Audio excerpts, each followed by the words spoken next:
वस्सलातु वस्सलामु अला रसूलिल्लाह। थोड़ी सी तवज्जो से सुनने वाली बात है, और अगर आप इस पर पूरी तवज्जो देंगे तभी जाके मेरी बात समझ आएगी। किसी के हक़ में जाए या मुखालिफ हो, बैठ के बात थोड़ी सी सुननी चाहिए। बात कुछ इस तरह से है, मुझसे एक सवाल पूछा गया है कि ये जो पीर फ़कीर होते हैं, इनको बंदा गाली दे सकता है, इनको बंदा बुरा कह सकता है, ऐसे मामलात कर सकता है, आप इस बारे में क्या कहते हैं? मैंने उन्हें जवाब दिया है कि भाई कोई भी बुज़ुर्ग है, आपसे बड़े हैं, उम्र में आपसे बड़े हैं, तो उनका एहतराम जो है वो हम पे फ़र्ज़ और ज़रूरी है। पीर बुज़ुर्ग वो तो एक अगर बामल हैं, साहिब शरीयत हैं, तो उनकी तो बदतमीज़ी इस बारे में सोचा भी नहीं जा सकता, बल्कि अल्लाह के नेक बंदों से इंसान की मोहब्बत होनी चाहिए। आप अलैहिस्सलाम से ख़ुद पूछा गया, हजूर हम किसी बंदे से मोहब्बत करते हैं, वो अल्लाह के नेक बंदे हैं, अल्लाह के नेक बंदे हैं, बामल हैं, बाशरा इंसान है। एक बंदा उनसे मोहब्बत करता है लेकिन वो अमल में उन जैसा नहीं है, मतलब है कि ख़ुद इंतहाई गुनहगार हूँ लेकिन किसी अल्लाह वाले से मोहब्बत है मुझे, इसका क्या फ़ायदा होगा?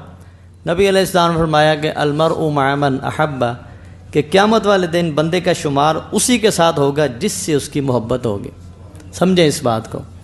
तो मैंने कहा ये बड़ों की तो वैसे भी इज़्ज़त और एहतराम होना चाहिए, तो ये तो सवाल ही गलत है और इस तरह के मामलात सोचने भी नहीं चाहिए। हमारी शरीयत तो वो है, इसमें तो यहाँ तक कहा गया है कि जो काफिरों के झूठे खुदा हैं, ये हमारा खुदा कह रहा है, हमारा रब कह रहा है कि काफिर मुशरिक, हाँ जी, उनके जो झूठे खुदा हैं, वला तसुब्बुल्लज़ीना यदऊन मिन दूनिल्लाह, उन्हें इल्म नहीं है, कम इल्मी की वजह से, ला इल्मी की वजह से वो अल्लाह के अलावा जो माबूदों को पुकारते हैं और जो शिरक करते हैं, उन हस्तियों को अल्लाह के सामने ला खड़ा करते हैं, वो जिनकी वो पूजा करते हैं ना, जिन बुतों की, उनको भी गाली मत दो। ये कुरान का हुक्म है, ये कुरान का हुक्म है।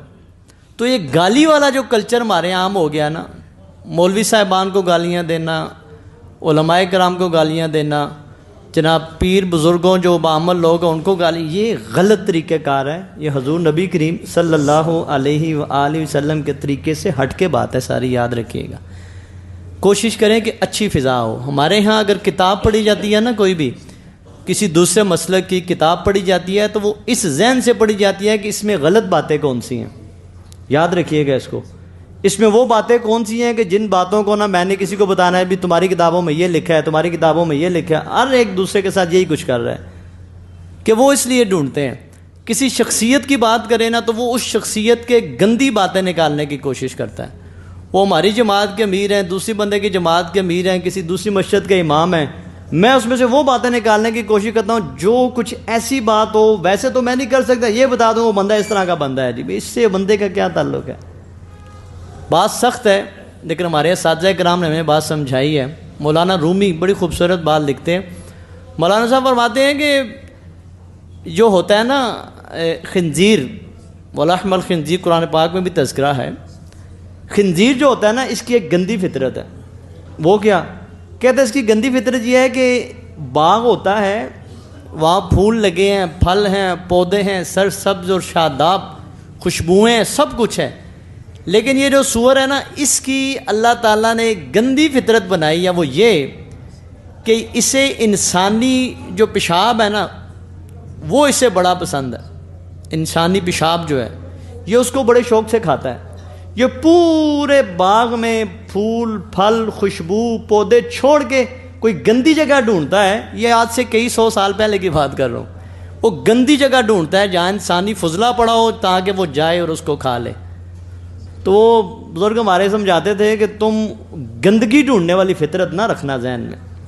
फूल, बाग, बहार, खुशबू, सरसब्ज़, ये सब कुछ छोड़ के गंदगी ढूंढनी है तुमने। सख्त बातें हैं थोड़ी सी आज के दर्स की। मेरे जो बुज़ुर्ग हमारे उलमाए किराम हैं, हमारे अहले हदीस मसलक में, उनमें से एक आलिम गुज़रे हैं, मौलाना मोहम्मद इसहाक भट्टी रहमहुल्लाह। 90 साल से ऊपर उम्र थी जब उन्होंने वफ़ात भाई। छोटा सा अंदर लाहौर में वो रिहाइश थी, स्पेशली मैं मिलने के लिए गया। انہوں نے مجھے اس وقت، یہ آج سے غالباً 10-15 سال پہلے کی بات، اس وقت انہوں نے مجھے پوری لائبریری دکھائی، اپنی اوپر منزل پوری بھری ہوئی تھی، 100 150 سال پرانی کتابیں دکھائی، کہا یہ فلاں مسلک کیا، یہ فلاں مسلک کیا، یہ فلاں مسلک کیا۔ تو مجھے کہنے کہ ایک بات نہ بتاؤں بیٹے، میں نے کہا جی۔ کہتے ہیں میں نے نا ان کتابوں میں کبھی یہ لائن نہیں لگائی، ان کتابوں میں کبھی یہ لائن نہیں لگائی کہ اس نے غلط کہا، اس نے غلط کہا، اس نے غلط کہا، اس نے غلط۔ کہتے ہیں میں ان ساری کتابوں کو اس لیے پڑھتا ہوں کہ ان میں سے کوئی اچھی بات مجھے خدا دے دے۔ سمجھیں اس بات کو، اس طرح کا ذہن ہونا چاہیے۔ آخری بات سمجھانے کے لیے یہ بھی ہے کہ کوئی شخصیت بھی ہو نا، میرا کوئی دوست ہے، میرا کوئی رشتہ دار ہے، میری مسجد کا کوئی نمازی ہے، میری فطرت یہ ہے میں اس میں بھی گندی باتیں ڈھونڈتا ہوں کہ اس میں فلاں عادت جو ہے نا وہ کیا ہے، اس میں فلاں جو عادت ہے وہ کیا ہے۔ اور حضرت عیسیٰ علیہ السلام نے بڑی زبردست بات کی اس ضمن میں۔ آپ نے اپنے حواریوں سے پوچھا، حضرت عیسیٰ علیہ السلام نے، کہ مجھے یہ بتاؤ کہ اگر تم کو بندہ دیکھو وہ پڑا ہوا ہے اور اس کا جسم کچھ ننگا ہو گیا، چادر ہٹ گئی ہے، تو تم اس چادر کو اوپر کرو گے یا مزید ہٹا دو گے اوپر سے؟ کہا جی کیسی بات کر رہے ہیں، بندہ پڑا ہے مرا ہوا، اس کا کپڑا ہٹ گیا جسم سے، تو ہر بندہ یہ کہے گا کہ اس کے جسم کو ڈھانپے۔ کہا نہیں، تم ایسا کرنے والے نہیں ہو۔ کہا جی کیوں؟ کہا اگر تم ایسا کرنے والے ہوتے تو تمہیں جس بھی کسی مسلمان کی بات پتہ چلتی ہے نا تھوڑی سی، اسے تم بہت زیادہ بڑھا کے بیان کرتے ہو۔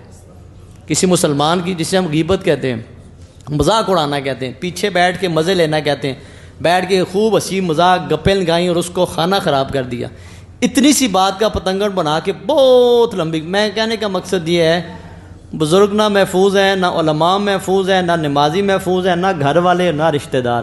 سوچ گندی ہو گئی ہے۔ کوشش کریں، میں سب کی بات نہیں کرتا، اگر میرے یا آپ کے اندر اس حوالے سے کوئی کوتاہی موجود ہو تو ہمیں اصلاح کرنی چاہیے کہ اچھائی ڈھونڈیں، اچھائی سیکھیں، اچھا بولیں اور اچھے معاملات کریں۔ جیسے شہد کی مکھی ہوتی ہے کہ اچھی جگہ بیٹھتی ہے